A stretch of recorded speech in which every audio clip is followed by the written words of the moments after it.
یہ دنیا ہزاروں لاکھوں عجیب و غریب چیزوں سے بھری پڑی ہے جو وقتاً فوقتاً انسان کو حیران کرتی ہے اور ہمیں اس بات کا احساس دلاتی ہے کہ ہم اس دنیا کے بارے میں ابھی بہت کم جانتے ہیں۔ حال ہی میں ایک چینی ماہر آثار قدیمہ نے ایسی عجیب و غریب چیز ڈھونڈ نکالی ہے جو سائنسدانوں کے لیے بھی بڑی حیرت کی بات ہے۔ چین میں ماہر آثار قدیمہ کو مرد اور خاتون کے دو کنکال ملے ہیں جنہیں ایک دوسرے سے گلے لگنے کی حالت میں دفن کیا گیا ہے۔ یہ کنکال کبھی نہ مرنے والی محبت کی کہانی کو بیان کرتے ہیں۔ ماہرین کا ماننا ہے کہ یہ کنکال 1500 سال پرانے ہیں۔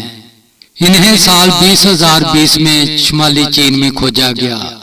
چین کے صوبے شانگجی میں تعمیراتی کام جاری تھا جب یہ دو کنکال ایک قبرستان کی کھدائی کے دوران نکلے۔ ان کنکالوں کا معائنہ کرتے ہوئے سائنسدانوں نے پایا کہ مرد کا کنکال تقریباً 5 فٹ 4 انچ ہے اور اس کی موت 29 سے 35 سال کی عمر کے درمیان ہوئی ہوگی۔ مرد کے ہاتھ کی ہڈی ٹوٹی ہوئی ہے، دائیں ہاتھ کی ایک انگلی بھی غائب تھی اور دائیں ٹانگ کی ہڈی بھی ٹوٹی ہوئی ہے۔ دوسری طرف خاتون کے کنکال کا معائنہ کرنے کے بعد سائنسدانوں نے اندازہ لگایا کہ مرد کی موت کے بعد اس نے بھی اپنی زندگی چھوڑ کر اس کے ساتھ ہی دفن ہونے کا فیصلہ کیا ہوگا۔